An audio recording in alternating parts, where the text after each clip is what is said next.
Prezados amigos, estimados irmãos de retorno, com o tema autodespertamento, cuja aplicação se dá inicialmente a mim mesma, sonolenta, e vocês, obviamente, após o lauto almoço que eu soube que vocês tiveram a oportunidade de degustar, então nós temos realmente, na prática, o tema central da nossa conferência, desafios e soluções. O grande desafio é manter vocês acordados até a hora do Divaldo chegar. E fazer isso, eu ainda estando em estado interexistencial. Não sou acostumada a dormir na chamada siesta, mas durmo de rede. E vai fazer não sei quantas noites que eu só durmo de cama. E a situação está meio complicada. Mas vamos lá. Vamos começar com a surra de Bíblia para poder a gente ir se animando. Vamos embora. João, capítulo 5, começa assim. Que Jesus, ele depois... Havia uma festa entre os judeus e Jesus subiu a Jerusalém. Nos diz João: ora, em Jerusalém, a próxima porta das ovelhas, um tanque, chamado em hebreu Betesda, o qual tem 5 alpendres. Nossa mãe! Nestes jazia grande multidão de enfermos, cegos, mancos e ressequidos, esperando o movimento da água. Porquanto um anjo descia em certo tempo ao tanque e agitava a água, e o primeiro que ali descia, depois do movimento da água, sarava de qualquer enfermidade que tivesse. E ali estava um homem que havia 38 anos, repetindo, 38 anos, se achava enfermo.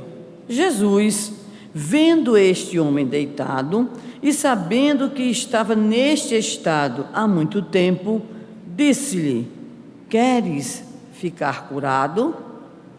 Imagina, depois de 38 anos. Pode ser que ele já tivesse dado entrada na Previdência, já tivesse um plano de aposentadoria boa, mas o Senhor fez a pergunta: queres ficar curado? O enfermo respondeu: Senhor, não tenho homem algum que, quando a água é agitada, me ponha no tanque, mas enquanto eu vou, outro desce antes de mim. Eu acho que esse devia ser de uma região do Brasil, fica um pouquinho mais no leste. Deve ser parecido, não posso dizer porque fica complicado para mim. Jesus disse-lhe: levanta-te, toma o teu leito e anda. Logo, aquele homem ficou são e tomou o seu leito e andava. E aquele era dia de sábado. Então, os judeus disseram àquele que tinha sido curado: é sábado, não te é lícito levar o leito. E ele respondeu: aquele que me curou, ele próprio disse: toma o teu leito e anda. Perguntaram-lhe, pois: quem é o homem que te disse: toma o teu leito e anda? E o que fora curado não sabia quem era, porque Jesus se havia retirado, em razão de naquele lugar haver grande multidão. Depois Jesus encontrou no templo e disse-lhe: eis que já estás são, não peques mais, para que não te suceda coisa pior. E aquele homem, uma interpolação, uma peça muito boa, foi e anunciou aos judeus que Jesus era o que o curara. E por esta causa, os judeus perseguiram a Jesus e procuravam matá-lo, porque fazia estas coisas no sábado. A narrativa que está, mais uma vez, informamos, em João 5, é a famosa narrativa da cura do chamado paralítico da piscina de Betesda. Analisando essa situação, essa narrativa, a grande terapeuta alemã, já citamos pela manhã, Hannah Wolff, ela nos traz uma questão muito interessante para que nós possamos, de alguma maneira, refletir sobre o contexto, não apenas daquilo que está sendo narrado, mas, de alguma maneira, para que nós possamos usar a lição do cego, do paralítico, e o seu diálogo com Jesus, bem como a atitude do paralítico posteriormente, para as nossas reflexões. Ora, observemos a primeira situação intrigante. O homem está lá há 38 anos. Jesus olha para ele e faz a pergunta: queres ser curado? Para muita gente, Jesus não devia ter feito esta pergunta, porque se o homem estava há 38 anos esperando a oportunidade de chegar até a piscina de Betesda para que o anjo do Senhor o curasse através da agitação das águas, obviamente, de imediato a resposta era sim, e não só ele, mas toda aquela multidão de criaturas doentes que desejavam obter a cura. Então a pergunta fica para nós: por que Jesus foi interpelar aquele homem e porque fez a indagação se ele tinha de fato o desejo, se estava no campo dos seus interesses a sua cura? A eminente psicoterapeuta Hannah Wolff nos diz o seguinte, que o primeiro passo para qualquer processo de emancipação, de cura, de libertação, de estar desperto diante da vida é desejar, é querer. Porque se nós não desejamos, o outro pode fazer o que quiser. Quem aqui tem filho adolescente que hiberna, porque nós sabemos que uma das características da adolescência é hibernar. Tem uns que conseguem hibernar 24 horas, né? Os pais enlouquecem, pensam que está acontecendo algum problema, sabe perfeitamente que existem alguns que não despertam de forma alguma, a não ser que sejam utilizados alguns métodos heterodoxos, que não são recomendáveis. Você chama, levanta o braço cai. Você coloca o despertador, o dedinho dele vai e desliga o despertador. Coloca no celular com aquele famoso alarme que fica tocando de 5 em 5 minutos. No terceiro alarme, ele já se acostuma e está pensando que houve alguma música bacana, que ele gosta, que ele curte. Não adianta. Então, o que é que ocorre? O sono desses adolescentes, de fato, é um sono impressionante. Então, Hannah Wolff nos diz que quando nós não desejamos algo, como, por exemplo, não acordar, não adianta, a não ser que haja alguma coisa interessantíssima, extraordinária, mas a criatura então fica amolentada. Então esse estado de amolentamento, ele muitas vezes sempre prejudica a nossa vida quando nós estamos sendo convidados, convocados a exercer a nossa ação, a realizarmos algo. E o caso do nosso prezado paralítico da piscina de Betesda é exatamente essa situação. Jesus lhe pergunta: queres então ser curado? Porque o homem estava ali há exatos 38 anos, ou seja, uma existência inteira. Haveria de fato naquela pessoa o desejo, ele queria mesmo, ou ele estava no popular acomodado, estava ali numa boa, numa certa posição que nós diríamos de aceitação tácita diante da situação que ele vivenciava, não tinha planos, não desejava enfrentar nenhum desafio, porque afinal de contas ali dependeria da bondade, da caridade, da assistência pública dos transeuntes, daqueles que ali se encontravam, daqueles que ali passavam, e aí poderia ser que a sua atitude mental fosse a de avaliar como melhor a própria situação, ao invés de uma luta, ao invés de um estado agora de alerta, de despertamento, para que ele então pudesse obter a cura. Mas o que surpreende não é a pergunta de Jesus, porque como mestre, Senhor, conhecedor da nossa maneira de pensar, de agir, da nossa psicologia mais profunda, eis que o Senhor, Ele não fez a pergunta em vão, já sabia qual seria a resposta. E a resposta do homem foi muito curiosa. Ao invés de, ao receber a presença daquele homem, que lhe indaga: queres então ser curado? Obviamente que nós imaginamos que a resposta seria logo: sim, quero, mesmo que ele nem soubesse de fato sobre quem era Jesus, sobre a sua condição de criatura extraordinária, de um espírito que veio à terra para curar também, principalmente as nossas mazelas espirituais, mas que veio e auxiliou a tantos que o procuravam com as suas mazelas físicas, corpóreas. Ao invés de dizer logo de pronto que sim, para mostrar um estado então de despertamento, ou pelo menos de interesse pela sua própria situação, ele começou a falar dos outros. Não existe nenhum homem que, ao balançar ali a água, ao se agitar a água, consiga me levar. Antes que aconteça isso, alguém já pulou, porque a turma, obviamente, ficava na espreita. Balançou a água, a turma já pulava, não tinha como. E ele então aguardava que após, olha o ritmo do homem, após o anjo agitar a água, se perceber que a água foi agitada, alguém pegá-lo pesadinho, arrastá-lo até a piscina para ele mergulhar.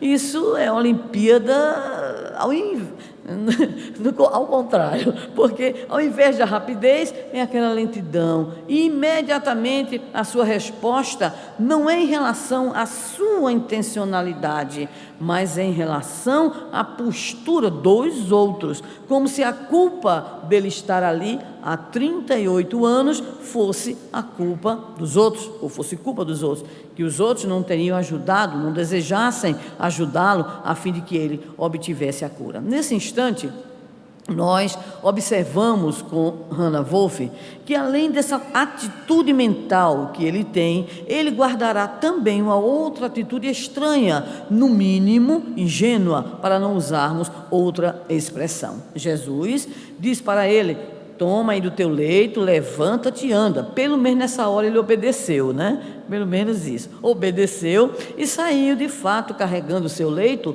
Quando foi admoestado por fariseus zelosos do cumprimento da lei, que condenaram o fato dele estar desenvolvendo uma atividade física, carregando o leito, porque era um dia de sábado. Perguntaram e ele disse que não conhecia o homem que houvera lhe proporcionado a cura dos movimentos, mas indo posteriormente à sinagoga, eis então que naquele momento ele identifica a figura de Jesus, porque Jesus lhe dirige de novo a palavra. Jesus gostou do paralítico, foi uma simpatia imensa do mestre por aquela personagem, para mostrar que o Senhor veio de fato para os tristes, os doentes e aqueles preguiçosos também, né? Agora, isso não é motivo para ninguém alimentar aí a preguiça, não. E trate de acordar, porque esse escurinho aqui é terrível, né? Então, nós vamos ver Jesus dizendo para ele: estás aqui, cuida-te, para que não te suceda coisa pior. O Senhor ainda foi lá, ainda foi dar o aval e ainda trouxe a lição educativa. Bem, ao invés da criatura no popular ficar quieta, ele então é o bendito do paralítico de Betesda. Chegou para os judeus e disse: foi aquele ali. A gente vai dizer que ele foi inocente, tá certo? Vamos fazer esse acerto entre nós, para a gente não emitir vibrações negativas para o bichinho, né? Então, o que é que está acontecendo aí nessa situação? A atitude também de desleixo, a atitude de indiferença. Ora, é muito desligamento, ou então ele estava por fora, vivia realmente ali no tanque, na piscina de Betesda, usando a expressão bem dos jovens lá na nossa terra, navegava na maionese estragada, porque não tinha conexão nenhuma, que se os judeus foram procurá-lo para saber a cura em dia de sábado, ele havia sido admoestado, que aquilo pudesse representar de alguma maneira um perigo para a integridade física do seu benfeitor. Não se preocupou, ainda apontou, e aí, conforme os relatos de João, eis que os judeus, aí no caso especificamente os fariseus, os doutores da lei, saíam à procura de Jesus para o matá-lo, em virtude dele estar subvertendo as ordens, subvertendo as tradições religiosas de então. Poderíamos, utilizando os referenciais contidos no livro Vida, Desafios e Soluções, dizer que aquele homem não apenas estava há 38 anos paralítico, mas há 38 anos mantinha uma atitude de sono, a chamada consciência do sono. A consciência do sono querendo significar uma espécie de desprezo pelas necessidades de mudança, uma acomodação sem sentido, uma postura de quem se entrega às situações sem questionamento, sem desejo de mudança, sem desejo de reverter o quadro no qual se encontrava. O espírito Joana de Ângeles diz que realmente é natural, porque um dos primeiros estágios da vida da criatura é o sono. Afinal de contas, passamos bom tempo dormindo na barriga da mamãe, aguardando 9 meses. Tem uns que precisam de indução para nascer. Tem uma tropa que já reencarna desse jeito, né? Então, de repente, a gestação de 10 meses, porque o indivíduo está lá, está tão aconchegante, está tão gostoso, e aí não quer nascer. Já uns não, são apressadinhos, né? Mas nós, de fato, começamos no sono, mas não apenas nós, sob o ponto de vista das criaturas. É a própria Joana de Ângeles que relembra o nosso Leon Denis, quando afirmava que o psiquismo dorme no mineral, sonha no vegetal, sente no animal e pensa no homem. Mas parece que boa parte desse psiquismo continua dormindo, né? No mineral, no vegetal, no animal e no homem. Tem gente que adora abrir a boca e dizer: não abro mão das minhas horas de sono. Aí a gente começa a contar, né? Porque tem gente que dorme 10 horas, né?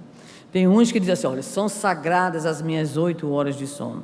Outros dizem assim: olha, se eu dormir menos do que 6 horas de sono, eu não sou ninguém, não sirvo para nada no outro dia. E assim vai, cada um, obviamente, com a sua maneira de ser, com o próprio costume biológico, o reloginho. E tem uns que, se não tirarem a famosa sonequinha após o almoço, ficam, como eu estou vendo aqui, inúmeros, né?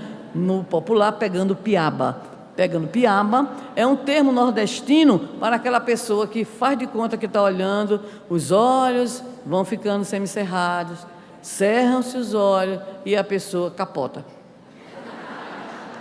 E a gente diz assim: pescou piaba. Uns não pescam piaba, pescam peixes de maior porte, e outros conseguem a proeza de pescarem cações, que são pequenos tubarões, né? Animais assim, peixes bem robustos, grandes, fortes, né? Porque de fato tem aquela necessidade biológica. Por sinal, alguns médicos, alguns cientistas que devem dormir depois do almoço, sem dúvida, eles dizem que faz muito bem. Você dorme, Malena? Não? Não tem. Muito bem. Então, nós não vamos discutir esse assunto, porque isso não se discute, porque é da natureza e do gosto de cada um. O que nós discutiremos é a noção de estar na consciência de sono e estar desperto. Mais uma vez, o Espírito Joana de Ângeles vai nos dizer que estar desperto representa uma atitude de emancipação do espírito, de luta desse espírito para estar em sintonia com as leis do equilíbrio. Representa esforço, representa tenacidade, representa lutar, porque o exercício de estar desperto é uma verdadeira luta. Porque a consciência de sono, como dissemos, é acomodação, é estar simplesmente adaptado à situação, é estar se sentindo bem da forma, do jeito como está, é não ter ideais, é não ter desejos de renovação e de mudança. Então, consequentemente, nós podemos dizer que a boa parte da humanidade que está no sono. E esse sono, ele também se apresenta multifacetado. Tem uns que têm uma espécie de sono curioso, muito curiosa. É para o bem, para as coisas boas. Então, de repente, o indivíduo está morrendo de sono. Está em casa, é jovem, ou adulto mesmo. Eu disse, estou cansado, trabalhei tanto. Aí bate a porta aquele famoso colega, aquela famosa colega, e diz assim para a criatura: olha, a gente tem uma balada, a gente tem aí uma saída, vamos cair na night. E a pessoa às vezes está deitada, literalmente, já com a chamada roupa de dormir, mas não consegue resistir. Então é interessante, tem um sono, mas para certas coisas tem uma agilidade, tem uma capacidade de se revigorar, de mudar o estado mental. Sai do estado mental, da consciência de sono para a consciência da brincadeira. Ou seja, só faz uma pequena transposição. Então, há o sono daqueles que não apenas possuem esta necessidade, do seu ponto de vista biológico, mas também aquele que desperta, mas desperta não para certas atividades, mas para outras que apenas satisfazem também os seus interesses, os seus desejos, que enfim alimentam essa postura de descanso e de descaso diante das exigências da vida. Por essa razão, nós podemos dizer, boa parte da humanidade permanece dormindo. Dormindo por não aceitar o desafio de construir um mundo melhor. Dormindo porque está acomodado à própria maneira de ser. Dormindo porque não percebe as necessidades que aí estão batendo à nossa porta, numa sociedade que se caracteriza, de modo bem constante, a nossa brasileira, de atitudes de violência. Encontramos, e basta para isso que possamos ter acesso a qualquer meio de comunicação de massa, e ficamos surpresos ao observarmos toda a problemática social envolvendo a violência de matizes os mais variados, e não apenas a chamada violência urbana, não apenas a violência da agressão, a violência do assassinato, do assalto, do sequestro, mas também a chamada violência simbólica, que vem através dos discursos, que vem através das falas, das expressões que alimentam as atitudes de discriminação, as atitudes de exclusão social, as atitudes de humilhação do outro, que se torna de repente inimigo de alguém porque apenas pensa diferente ou é diferente de fato daquele que de repente alimenta na sua intimidade a intolerância. Então, nós estamos vivenciando toda essa problemática, o meio ambiente cada vez mais trazendo ao homem os perigos que já se manifestam com os fenômenos que ocorrem e têm ocorrido, inclusive aqui mesmo chuvas, e há pouco tempo acompanhávamos o noticiário, muitas chuvas em Curitiba, e lá em Natal teve terremoto. Alguém me perguntou, mas tem terremoto? Sempre tem. Pequenininho, a gente não sente, quando é maiorzinho é que a gente tem a oportunidade de perceber o que é a terrinha tremendo. Por sinal, uma sensação até de embalo. Vai embalando. Quando é pequenininho, vai embalando. Então tem gente que dorme nos terremotos, né? Porque gosta tanto de dormir, diz que legal, estão balançando a cama. Então, o balançar da cama é realmente o balançar da terra. Então, nós nos defrontamos com todos esses estados, que são estados de consciência, para simplesmente identificar que a criatura humana não se encontra de fato desperta para as necessidades de evolução, de melhoria e de mudança. Bem, por que será que a gente prefere então o sono ao trabalho, ao estar desperto? É porque superar essa chamada consciência de sono para um processo de autodespertamento, isso implica necessariamente algo chamado esforço, em algo chamado trabalho, na concepção que a própria doutrina espírita nos apresenta, ocupações úteis, ações úteis.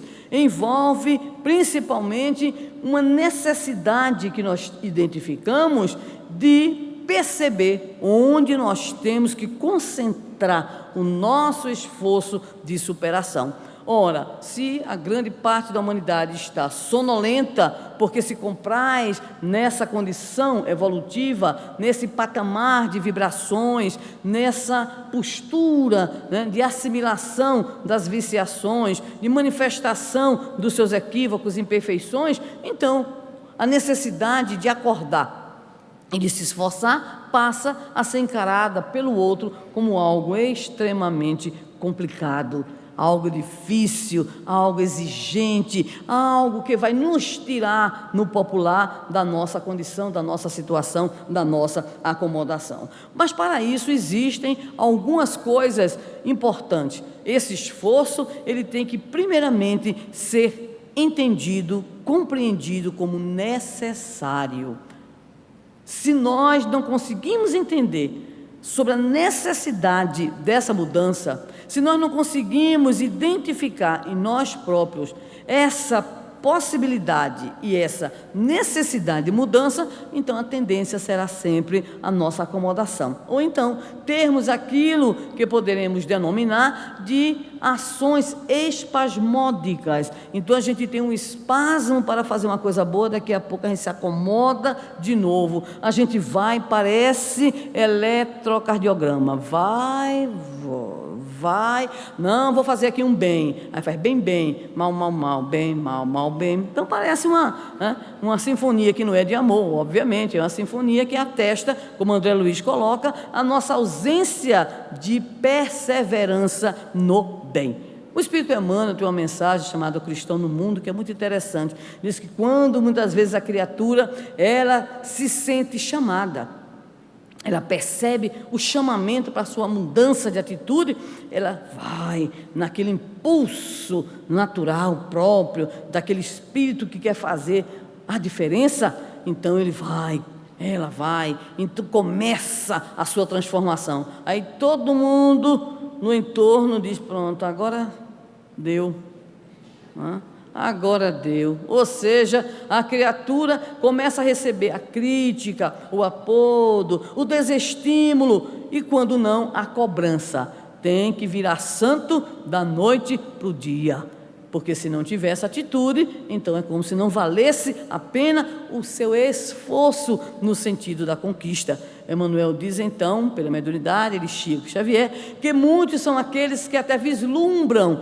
essa necessidade do esforço, até desejam, ainda que timidamente, essa transformação, mas no popular a pressão de fora é tão grande que a criatura prefere retornar à posição onde está, para no popular não ser cobrada, não ser exigida. Assim ocorre conosco. É preciso termos sempre na nossa compreensão a necessidade, dizermos para nós mesmos que essa é a nossa meta, é o nosso objetivo de vida. Nós já sabemos, porque todos estudamos aqui, o objetivo da reencarnação é evolução, melhoria progressiva da humanidade, também expiação, porque vai no meio, provação também, sofrimento também, mas o objetivo mesmo final, a meta a ser alcançada é sempre a da nossa melhoria, a do nosso progresso intelecto moral.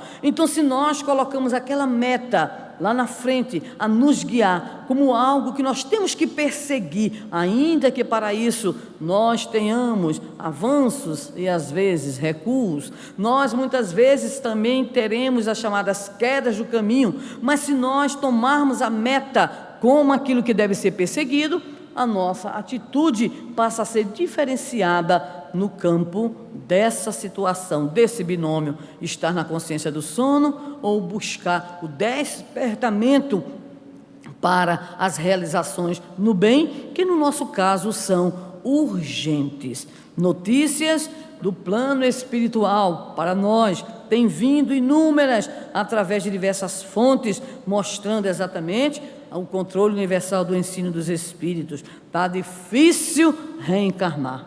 Por isso, nós temos que aproveitar a oportunidade de estarmos na Terra, reencarnados, em processos de aprendizagens, a fim de que esses momentos, que são verdadeiros momentos de eternidade, mas que podem produzir mais perturbações no nosso futuro, ou então nos auxiliar cada vez mais no processo de libertação. Tornar, pois, evolução, progresso, melhoria, a nossa meta é condição sine qua non para nos mantermos despertos. Bem, se isso a gente pode colocar no plano intelectual, é ótimo. Agora vem a segunda situação. A segunda é exatamente esta: como nós vamos conseguir o êxito, já que nós temos a meta? Ou seja, como nós vamos agir? Qual será a nossa estratégia de evolução espiritual? Como será que nós vamos desencadear o nosso processo, a nossa ação no campo do bem? E aí, nós vamos buscar aquilo que os nossos irmãos também conhecem. A questão que Allan Kardec propõe, que é respondida pelo Espírito Agostinho, conhecido como Santo Agostinho, dos pais da igreja, sobre o processo de autoconhecimento, porque ele indagará ao Espírito de verdade como é que nós podemos fazer para vencer essa inclinação que nós temos naturalmente de acomodação, de preguiça. Como vencer em nós essas más tendências? E a resposta que todos nós conhecemos, um sábio da antiguidade já vos disse: conhece-te a ti mesmo. E Allan Kardec, porque mestre também, e como professor que lidou com experiências de aprendizagem de jovens principalmente, ele percebe que o como é uma questão fundamental. Às vezes nós temos clareza do objetivo e temos dificuldade de proceder ao encaminhamento das ações. Às vezes nós sabemos qual é a meta a atingir, mas temos profundas limitações no que diz respeito a como executar o caminho a fim de chegar àquilo que colimamos, àquilo que desejamos. Então, nesse sentido, Agostinho vai nos responder, dando-nos algumas pistas sobre o autoconhecimento, entre as quais a mais importante: ninguém será capaz de desenvolver intimamente este esforço para conseguir alcançar a meta da evolução, se não tiver a oportunidade de saber-se quem é, de saber-se como sente, de saber como pensa. As palavras do nosso Alberto, nesta manhã, tarde, foram muito felizes, em especial porque ele nos chamou a atenção para que não façamos algo muito comum entre nós, entre as famílias, entre os adeptos da religião, que é esconder aquilo que existe em nós. Com muitas dificuldades, nós nos apresentamos uns diante dos outros, apresentando tantas e tantas vezes aquilo que nós poderíamos denominar uma persona diferente daquilo que é o nosso self, usando aqui as expressões junguianas. Então é como se a gente de repente fosse espírita no centro, fosse espírita na seção, fosse espírita apenas de fachada. Por esta razão, lá atrás Jesus disse àqueles religiosos que se apresentavam assim: sepulcros caiados. Então nós temos que ter cuidado em buscar estabelecer a chamada coerência entre aquilo que somos intimamente e aquilo que apresentamos. Nós não podemos ser espíritas apenas na instituição, de fachada. Temos que ser espíritas no nosso ambiente profissional. Temos que ser espíritas nas relações familiares, nas relações sociais. Espírita deve ser o nosso sobrenome. O nosso querido Divaldo conta muito uma história que acreditamos que muitos conhecem, de um cidadão que era espírita e que toda vida que se apresentava em algum lugar, ele dizia: meu nome é fulano de tal, espírita. Então é como se o nome dele de repente tivesse o acréscimo de espírita no sobrenome. E em uma dada situação vivenciada pelo companheiro, em função de uma defesa que ele foi fazer de alguém que tinha cometido um ato insensato, tinha sido preso, e ele foi se meter para defender a criatura, ele foi preso também. O delegado era novo, e o que o delegado viu foi uma multidão chegando na frente da delegacia, todo mundo pedindo exatamente a libertação daquele que se apresentava, fulano de tal, espírita. E o aconselhamento da soldadesca foi: é melhor soltar. É melhor soltar, porque a turma pode até derrubar aqui a delegacia para tirar, porque este homem vive de fato aquilo que prega. Então, quando nós de fato conseguirmos encurtar a distância entre o progresso intelectual que já fazemos pela aceitação das ideias, das propostas, dos valores e o progresso moral efetivado no nosso esforço no bem, nós estaremos então no caminho verdadeiro. Então o autoconhecimento é a chave do progresso individual. Somente aquele que se autoconhece é capaz então de começar a encontrar o chamado caminho que conduzirá definitivamente ao encontro com os ideais de Jesus, com os valores emanados do Evangelho.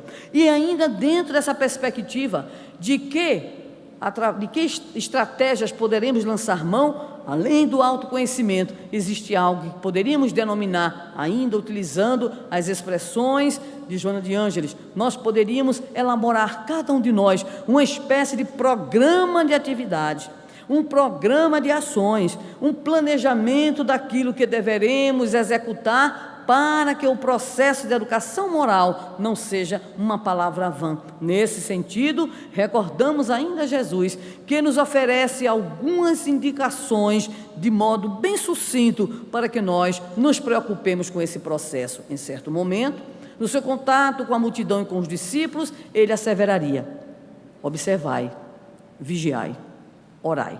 3 verbos. 3 verbos que chamam a nossa atenção. Só observa aquele que está atento, aquele que está desperto. Se aquele que se encontra na guarita cochila, eis que o inimigo poderá se aproximar. Observar significa estar desperto, ter discernimento, capacidade de avaliar a situação, contemplar os fatos e os personagens, bem como o desenrolar do cenário onde se encontra. Observar é, pois, uma atitude de estar alerta, e vigiar é a atitude de estabelecer esse alerta direcionado para determinado ponto. Muitas vezes nós poderemos até observar sobre nós mesmos em que precisamos melhorar, mas a vigilância diz respeito a processos de precaução, de profilaxia. Há tantos entre nós e tantos também em outras comunidades religiosas que de repente afirmam da sua intencionalidade de auxiliar, por exemplo, os nossos irmãos que estão na drogadição. E aí se dirigem para o desenvolvimento de determinadas atividades. Só que quando isto ocorre, o companheiro, a companheira, não tem a força suficiente para ali estar como quem vai ajudar, se torna presa, refém, está fragilizado ou fragilizada. E quantas não são as narrativas que nós ouvimos de amigos, de companheiros e de alguma pessoa que enveredou por essa atividade, mas não saiu. Pelo contrário, entrou também na própria drogadição. Há aqueles que muitas vezes dizem: isso não me afeta, essa ou aquela situação, esse ou aquele ambiente, e quando se vê, a criatura está então envolta nas dificuldades, nos perigos, e aquilo que critica é aquilo que realiza, e aquilo que dizia não mais está acessível em termos de fragilidade moral, e daqui a pouco a criatura resvala, porque não teve a suficiente coragem da vigilância. Observa, mas não vigia. A vigilância requer então uma atenção pontual. Se sou pessoa egoísta, como todos nós somos, de modo geral, se somos pessoas orgulhosas, vaidosas, ciumentas, invejosas, é necessário que neste mergulho interior seja pontuado por nós aquilo que de fato somos. Isso significa a identificação da sombra interior, conforme Hannah Wolff, e nós também já citamos este item. Identificar a sombra é ter a chamada coragem moral, e a coragem moral, ela exige de cada um de nós uma atitude de desejo de mudança, porque não basta constatar a nossa defecção, nossa imperfeição, o nosso vício. É imperioso que, ao identificar, que é sem dúvida alguma o primeiro passo, nós alimentemos interiormente o desejo de combater, de transformar e de mudar. Então, o vigiar significa principalmente a identificação pontual das nossas dificuldades, dos nossos erros, para que então a nossa vida, o nosso cotidiano, o nosso agir, possam se converter em verdadeiras antenas, para que nós identifiquemos onde nós poderemos cair e aí tenhamos mais prudência, tenhamos uma atitude de maior reserva pessoal, a fim de não resvalarmos pelos caminhos que nós já identificamos serem os caminhos da nossa fragilidade. O apóstolo Paulo dizia que somos testados nas nossas concupiscências, para nos dizer que naquilo que nós já somos fortes, nós caminhamos, mas é necessário identificar a fraqueza, porque a fraqueza virá exatamente aí. Tivemos a oportunidade, sem identificar, obviamente, aquilo que nós vamos relatar, de acompanhar certa feita uma reunião mediúnica de um grupo seleto na desobsessão. E esta reunião, ela possuía médios de grandes possibilidades, de grandes espaços mediúnicos. E nessa reunião nós identificamos uma fala vinda através, inclusive, do nosso irmão Divaldo Pereira Franco, acerca de uma trama, que um grupo de companheiros espíritos no plano espiritual estavam organizando para um determinado irmão do movimento espírita, irmão esse que trouxe grandes contribuições ao movimento espírita pela sua lucidez. E nós que não somos muito participantes de atividades mediúnicas, mas a convite estivemos presentes nesse momento. Mas nós guardamos a mensagem, porque a mensagem que o Divaldo transmitiu, que companheiros espirituais, mentores espirituais preocupados com a situação do confrade, diziam assim: tenha cuidado, porque a turma do lado de cá está organizando um dossiê, uma espécie de avaliação diagnóstica de todas as suas características de personalidade. E eles disseram: se prepare, porque a queda é só uma questão de tempo. Ora, nós ouvimos aquilo, guardamos a informação, porque temos até hoje uma admiração muito grande por esse confrade que foi objeto da ameaça. Meus amigos e meus irmãos, nem 2 anos, o processo de influenciação espiritual enveredou exatamente pela fragilidade que o companheiro provavelmente tinha, e o companheiro, daqui a algum tempo, estava apartado do movimento espírita, envolto nessa ação danosa do plano espiritual. Tem muita gente que diz assim: ameaça de espírito obsessor, a gente não está nem aí, a gente ora e está tudo bem. Não é orar não, orar é ótimo, agora tem que vigiar primeiro, porque a atuação irá ali onde está o nosso fulcro. Lembrando que na manhã tivemos a oportunidade de registrar que guardamos, que trazemos conosco o nosso currículo das reencarnações pretéritas, é o nosso patrimônio, mas nesse patrimônio nós não temos apenas conquistas, nós temos também as nossas problemáticas,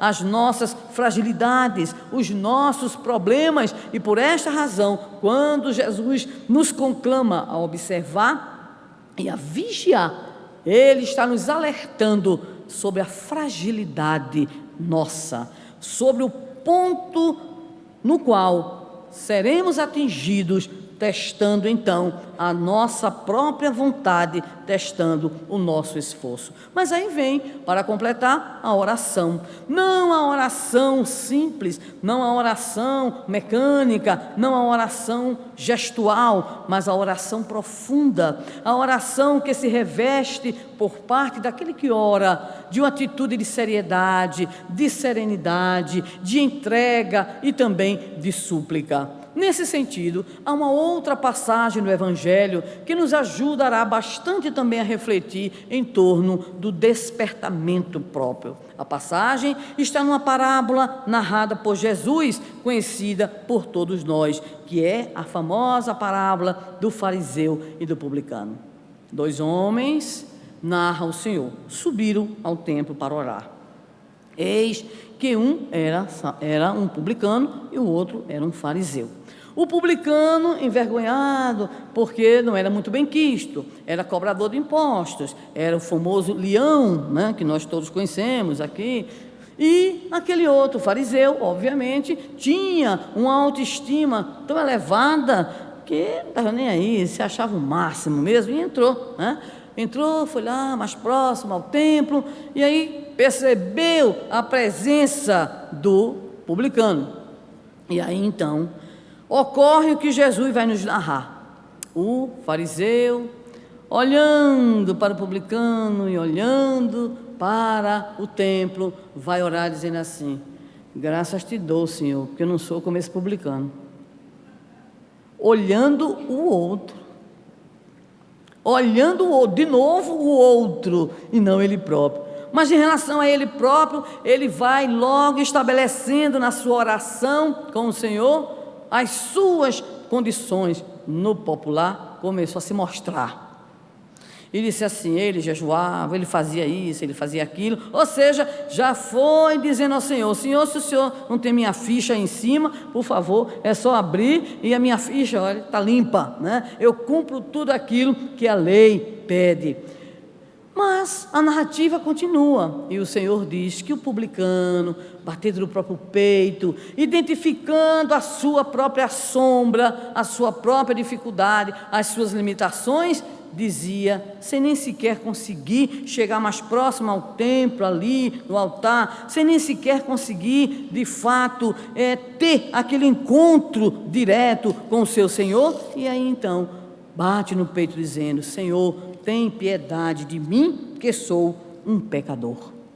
E Jesus vai dizer que aquele que é o publicano, este voltará para casa justificado, tendo a mesma ideia da nossa Hannah Wolff. Observamos no relato da parábola que a situação se assemelha à cura do famoso paralítico de Betesda, ou seja, a figura do fariseu não é aquela figura daquele que se olha para desenvolver um esforço próprio no sentido da sua transformação, é aquele que primeiro olha o outro, olha o erro do outro, olha a situação do outro, olha o equívoco do outro, mas em relação a si próprio é de uma condescendência, é de uma defesa, e isso mais uma vez está presente no nosso psiquismo, na forma de mecanismo de defesa, de projeção, onde nós sempre costumamos justificar o nosso erro, mas não temos a atitude de indulgência, de carinho e de respeito ao outro, que por certo está cometendo também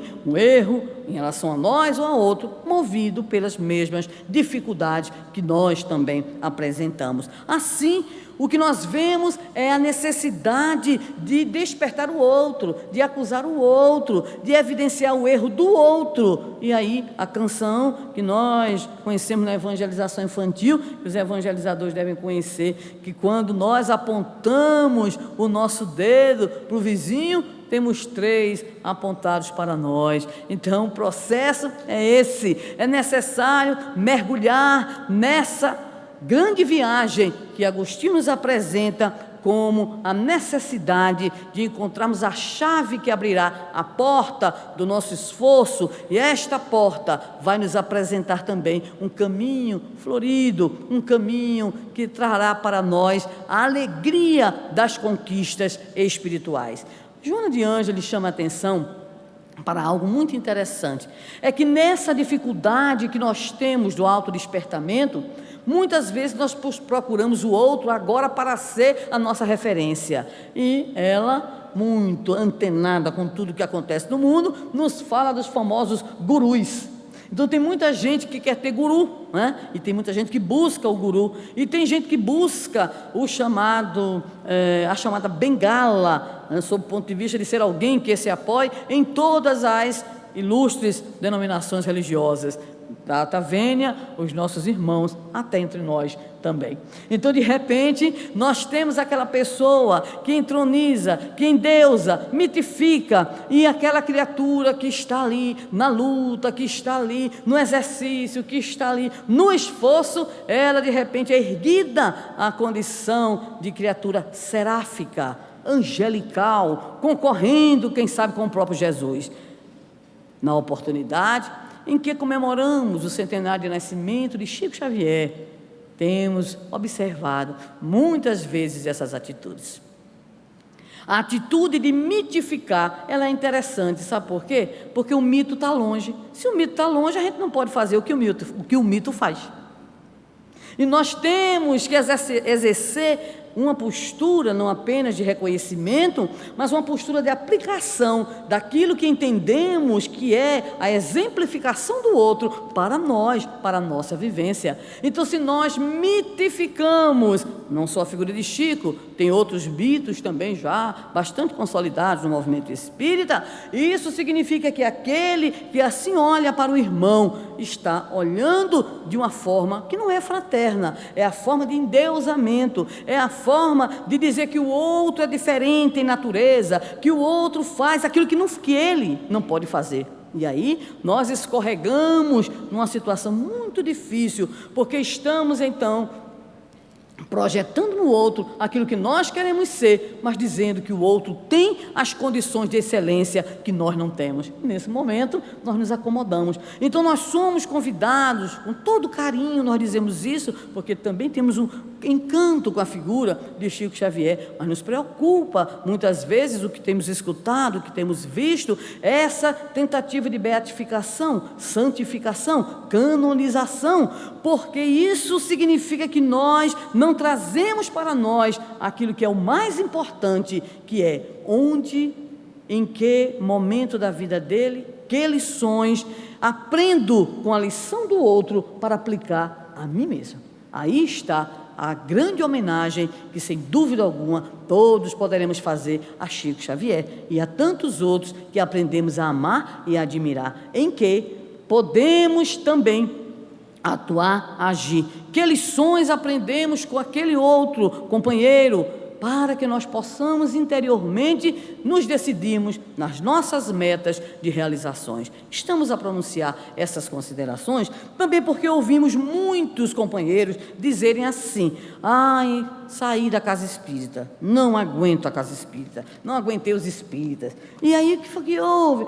Não, aconteceu isso, aconteceu aquilo outro. Mas nós encontramos pessoas que inclusive labutaram conosco no movimento espírita algum tempo e dizem assim: estou decepcionado ou decepcionada com a doutrina espírita. E quando nós começamos a tentar saber o que foi que aconteceu, descobrimos que não é um problema doutrinário, o problema é que a pessoa mitificou, no sentido de considerar que tal pessoa, um evangelizador, um coordenador, um dirigente, um orador, um médium, de repente, essa criatura passa a representar integralmente a doutrina. E aí o outro diz: me decepcionei com a doutrina. Não se decepcionou com a doutrina, se decepcionou com os que tentam, os que lutam também para praticar a doutrina. Isso, ainda observando o pensamento de Joana de Ângeles, é a nossa imaturidade espiritual, é a nossa imaturidade psicológica nos processos constantes de transferência da responsabilidade do nosso próprio esforço, que deve vir para com o outro. Ainda, observando as lições do Evangelho, Jesus nos apresenta uma outra situação muito curiosa, que mais uma vez nos fustigará para a necessidade do despertamento. Ele perguntará: como é que consegues ver um cisco no olho do teu irmão e não consegues enxergar a trave? Mais uma vez, é o nosso mecanismo de projeção, é o nosso mecanismo que vai colocar no outro a responsabilidade, ou identificar no outro o defeito, a problemática. Então nós vemos o cisco no outro pequenininho e não vemos a trave no nosso. Mais uma vez, a necessidade de sairmos da condição de consciência de sono, projetando nos outros as nossas falhas, colocando para os outros o esforço que é nosso, e a necessidade que se mostra de que, de fato, identifiquemos a nossa trave. A trave implica a significação da nossa própria limitação. A identificação das nossas dificuldades, a identificação daquilo que precisamos enfrentar com coragem, com o apoio, obviamente, dos nossos mentores espirituais, com o estudo, com a dedicação, com o trabalho, com o exercício da prática do bem junto às nossas casas, às nossas instituições, com o exercício das virtudes, a humildade, a solidariedade, a compaixão, a tolerância. São ações renovadoras, porque nós estamos preocupados com o como. Sabemos a meta a atingir. E aí a segunda questão, a qual estamos ainda em desenvolvimento, o como nós vamos ter e chegar, se não temos ainda, a uma atitude de despertamento diante das situações que enfrentamos na vida. Mas ocorre que, ainda com Jesus, nós vamos encontrar uma cena inusitada, que se refere à questão de Lázaro. Lázaro,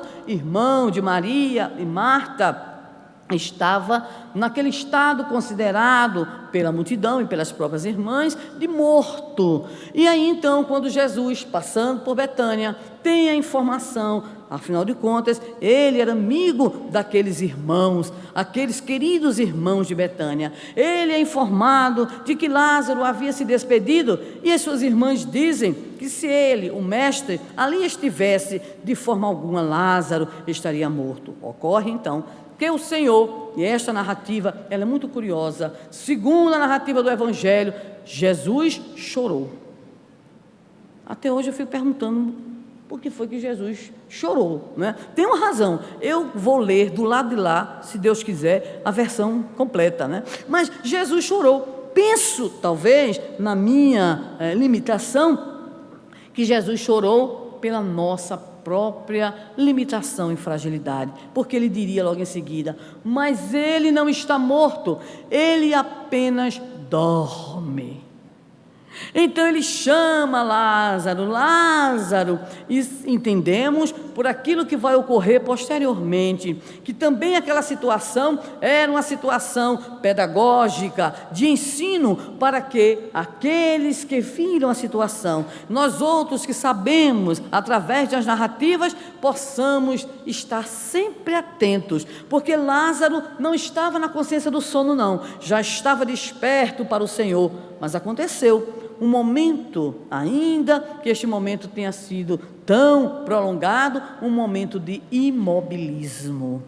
Prestemos atenção, mesmo quando nós alimentamos na nossa intimidade o desejo do encontro definitivo com Jesus, mesmo quando nós, enfrentando a nossa vida e buscando estabelecer a trajetória da evolução intelecto-moral em nossa maneira de ser e proceder, mesmo com todo o nosso esforço, mesmo inclusive com toda a nossa dedicação às causas do bem, a determinadas provas, a determinadas dores, a determinadas perdas e a determinados sofrimentos que atingem profundamente as almas.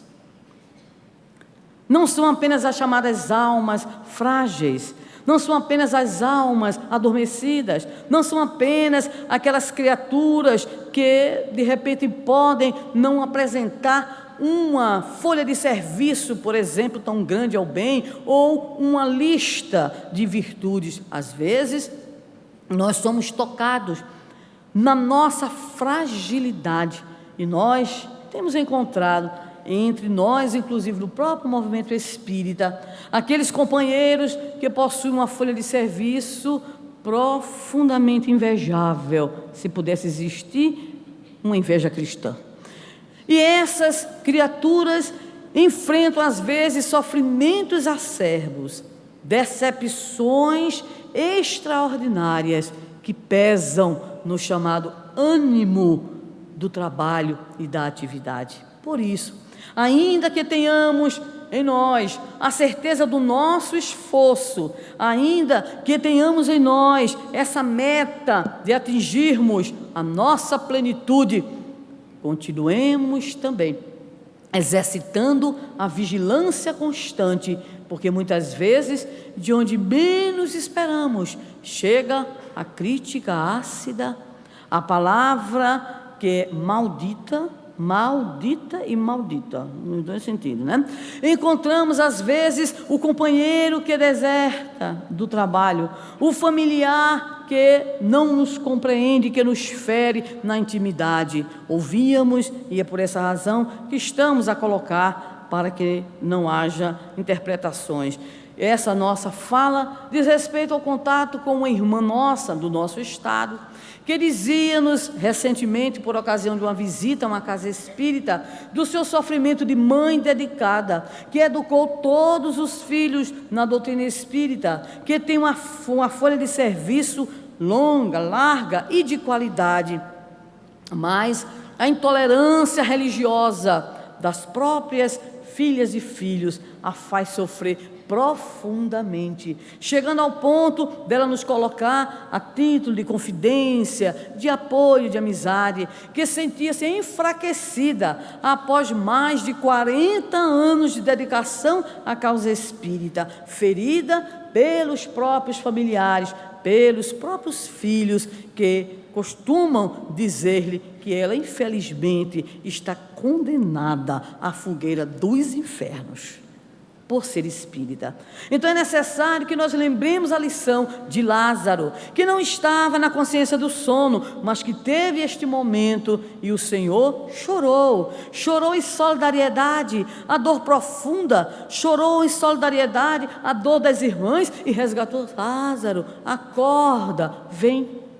Situação semelhante é a da menina, aquela que a mãe chora sobre ela, dizendo ao Senhor que ela está morta, mas que se o Senhor quisesse, o Senhor a faria retornar à vida, e Ele pronunciará as célebres palavrinhas que juntas compõem o nome de menina, muito bonito, Talita, né? Ou seja, acorda, menina, e a menina acordou. Então nós temos sonos fisiológico, letárgico, nós temos o sono cataléptico, mas o pior de todos os sonos, sem dúvida nenhuma, é o sono da consciência, que preferiu a intolerância, é o sono da consciência que preferiu o crime, é o sono da consciência que preferiu abdicar, ou então adiar, sem data, o encontro consigo mesma, o encontro com a própria consciência, que deve refletir as nossas necessidades, o encontro com o Evangelho do Senhor. Lembramos também, ainda no Evangelho, que Paulo, frequentemente em suas cartas, costumava estimular os irmãos, dizendo-lhes assim: já é hora de vos despertardes do sono. Em outras oportunidades, mais uma vez, retomava, dizendo: desperta, tu que dormes, e levanta-te entre os mortos. A primeira dirigida aos romanos, a segunda dirigida aos efésios. Curiosamente, Paulo diz aos efésios: desperta, tu que dormes, e levanta-te entre os mortos. E poderíamos dizer: mas espera aí, Paulo falou isso onde? Ele falou para vivos, sob o ponto de vista material, fisiológico, biológico, mas se dirigiu aos irmãos efésios, conclamando-os a despertarem, não da morte física, mas da morte da consciência, quando esta consciência adia o seu encontro consigo mesma, quando a consciência adia a meta a ser alcançada no campo das realizações espirituais. Por isso mesmo, encontramos ainda no texto em Vida, Desafios e Soluções, Joana de Ângeles a nos dizer que despertar, mais uma vez, é sempre muito doloroso, porque é difícil o abandono dos chamados hábitos enraizados. Aquele esforço ao qual nos referimos, aquela necessidade de estratégias de despertamento, exigem de nós, de fato, muito desejo interior, muita vontade íntima, muitas estratégias para que nos mantenhamos então despertos, para que na hora do testemunho, na hora da aplicação, na hora em que nós formos chamados a dar conta daquilo que necessitamos dar conta em função dos nossos compromissos espirituais, nós possamos estar devidamente preparados. Há, no entanto, uma narrativa do Evangelho que é muito enternecedora para nós pelo sofrimento do Senhor. É o Senhor que se dirige ao ao Monte das Oliveiras, a fim de orar. Afinal de contas, estavam perto aqueles momentos em que ele enfrentaria a prisão, em que ele enfrentaria a humilhação, em que ele seria conduzido ao suplício. Ele então vai orar, mostrando-nos que se ele, o Espírito puro que pisou a terra, ele, o Filho de Deus, ele, o Messias, necessitava de orar, imaginemos nós que aqui estamos nas nossas profundas limitações e dificuldades. Ele leva então consigo para mostrar a necessidade da solidariedade, a necessidade do apoio, 3 discípulos, aqueles que costumeiramente o seguiam em seus momentos mais isolados, em seus momentos mais delicados: Pedro, João e Tiago. E disse para eles, convidou-os para que pudessem orar com eles. No entanto, por 3 vezes o Senhor que orava, que evocava a Deus, que pedia a Deus, que suplicava a Deus, não por ele só especificamente, mas por todos nós, pela nossa iniquidade, pela nossa loucura e ignorância, ele olhava para os discípulos e os discípulos estavam dormindo.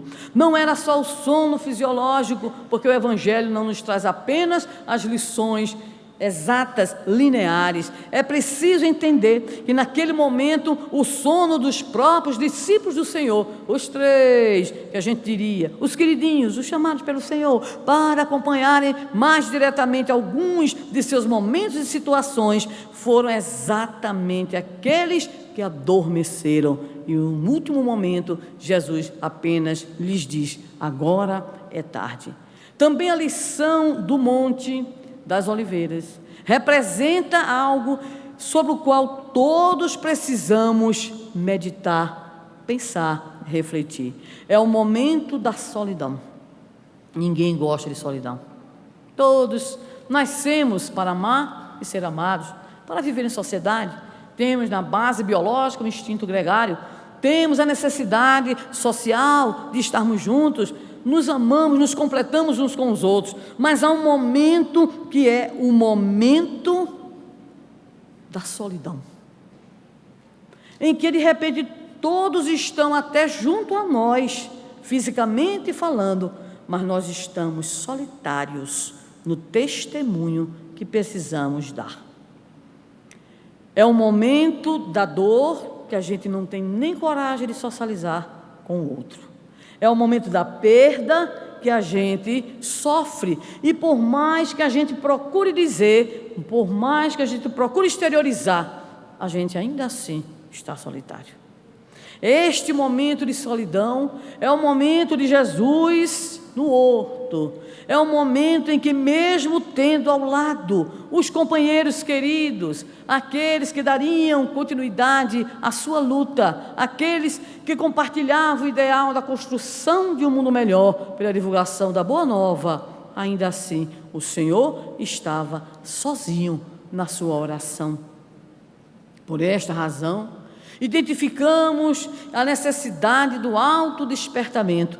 É primeiramente a necessidade individual, é a necessidade que nós devemos comunicar, porque temos a obrigação de nos auxiliar uns aos outros, como também dizia o apóstolo Paulo: nada devemos uns aos outros, senão o amor recíproco. Mas há um momento de solidão, é um momento, por exemplo, em que recebemos um diagnóstico da doença, é um momento em que recebemos a notícia da nossa falência financeira, por exemplo. É o momento em que recebemos a notícia de um ato de violência em direção a um familiar nosso. É um momento em que nós mesmos fomos o objeto da violência de um irmão mais infelicitado do que nós. Neste momento, auxilia-nos o Espírito Joana de Ângeles. É necessário formular a seguinte pergunta, ipsis literis: o que me está desejando dizer este fenômeno perturbador?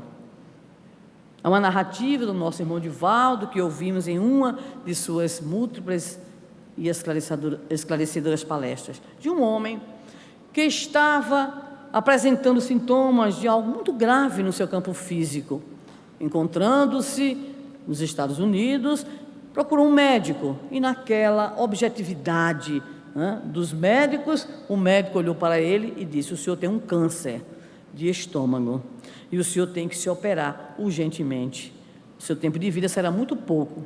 Ele olhou para o médico e disse assim: mas eu sou paisagista, e a primavera está chegando.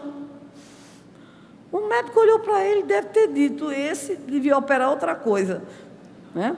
Mas disse para ele: mas o senhor não pode, o senhor não tem condições, o senhor quer voltar aqui quando? Não, quando passar a primavera, eu sou paisagista, é hora de trabalhar, de embelezar a cidade, eu tenho meus projetos. Então o senhor assina um termo de responsabilidade, fixou o nome do cidadão para poder não levar um processo, né? E aí então, algum tempo depois, a atendente diz: doutor, lembra-se daquele homem que esteve aqui, o paisagista? Sim, deve estar morto, senão ele está aqui na porta, aqui no consultório, na sala. Disse: como? O homem está aí? Sim, o homem está aí. Quando ele entrar, o homem entrou e disse: doutor, eu agora vim fazer a cirurgia. O médico disse: tá, vamos lá, é urgente. Fez os exames pré-operatórios, tudo arrumado, o homem fez a cirurgia. O médico acompanhou, fez algumas orientações logo no pós-operatório e disse para ele: daqui a 30 dias o senhor retorne, porque nós temos alguns outros procedimentos a realizar. O senhor tinha cuidado, coisa e tal, fez todos os encaminhamentos. O homem sumiu de novo. O homem sumiu. E aí, algum tempo depois, uns 6 meses depois aproximadamente, a atendente chega para ele e diz: doutor, aquele homem, o paisagista, aquele que veio só um certo tempo depois do que o senhor operou, disse: já sei, morreu. Disse: não, está aí. Ele chamou o homem, disse: o senhor está aqui. Pois é, doutor, o senhor me desculpe, eu tive alguns trabalhos, algumas atividades do paisagismo, e eu vim agora perguntar ao senhor o que é que eu posso comer. O médico disse para ele: o senhor pode comer o que o senhor quiser. 6 meses depois, o senhor está vivo, então o senhor pode continuar comendo. Agora o senhor vai me responder uma coisa: como é que o senhor, com um câncer, o senhor está aqui na minha frente, não cumpriu o prazo para a cirurgia, não cumpriu o prazo pós-operatório, eu quero que o senhor me diga o que é que o senhor fez. E ele respondeu: quando eu saí daqui, no primeiro dia com o diagnóstico, fiquei atormentado. A notícia me perturbou profundamente. Mas aí, quando eu cheguei em casa, eu decidi conversar com o câncer. O médico deve ter dito: esse realmente é uma beleza, né? E ele disse que olhou-se no espelho e perguntou: câncer, o que você quer me ensinar? O que você quer me dizer? Em que eu tenho que melhorar? Que nova pessoa você quer me ensinar a ser? E foi assim, doutor, dialogando permanentemente com ele, que identifiquei algumas coisas que deveria mudar na minha vida, algumas coisas que eu deveria me proporcionar, algumas mágoas que deveria extirpar da minha intimidade. E eu estou aqui. E o doutor disse: aprendi uma grande lição, siga em paz. E de fato o homem seguiu. O comportamento do equilíbrio é exatamente assim. A criatura que se autodespertou diante da dor, do sofrimento, ela não é indiferente, nem acomodada, nem é uma criatura alienada. Ela desenvolve essa atitude de indagação. O que é que este fenômeno perturbador, o que é que esta situação está querendo me ensinar? Este comportamento proporciona segurança, harmonia, equilíbrio e, por que não dizer, proporciona aquilo que denominaríamos de coerência.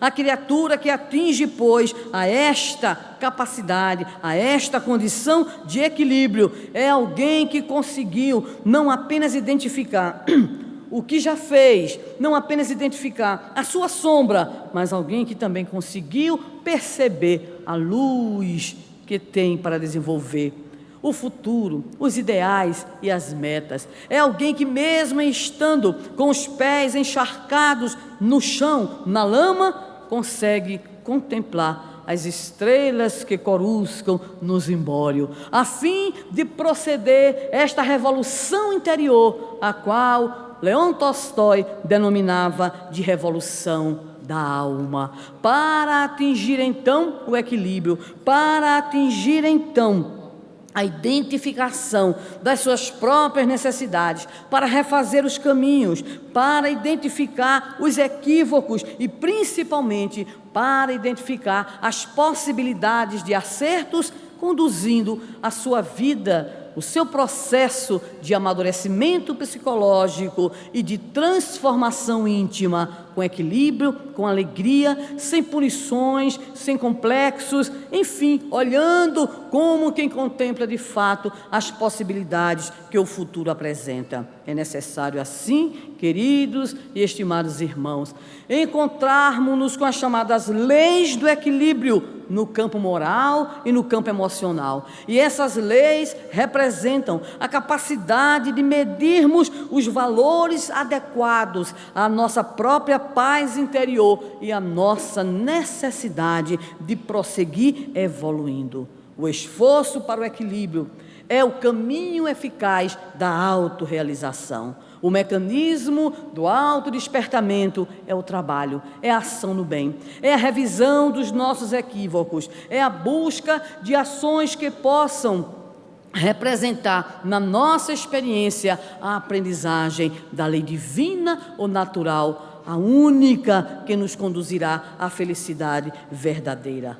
Para que nós encontremos finalmente este momento de autodespertamento, para que nós possamos viver este equilíbrio, 3 elementos são apresentados como recursos pela nossa querida Joana de Ângeles: paciência, perseverança, autoconfiança. E se nós conseguirmos, pelo menos no exercício diário, cotidiano, pelo menos iniciarmos esta programação que nós deveremos estabelecer intimamente da nossa condução interior para o caminho do bem, nós estaremos então nos separando, nos libertando da consciência de sono, permanecendo despertos, porque estar desperto, finalmente, é estar aberto ao novo, é estar observando, vigiando, orando e agindo. É descobrir a possibilidade que cada um de nós tem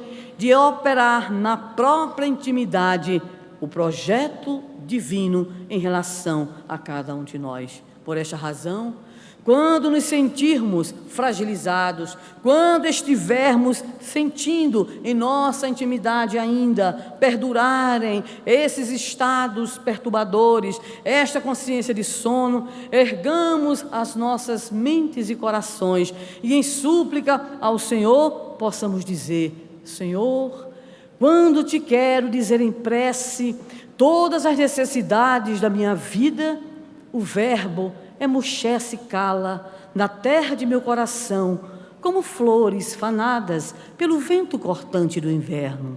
Mesmo assim, meu mestre e meu Senhor, eu te suplico forças para encontrar a sabedoria para vencer a força das minhas paixões e a paixão do amor para ter a força da sabedoria que me faça estar sempre sob a tua vontade, desperto, livre, caminhando, Senhor, em tua direção. Muito obrigada.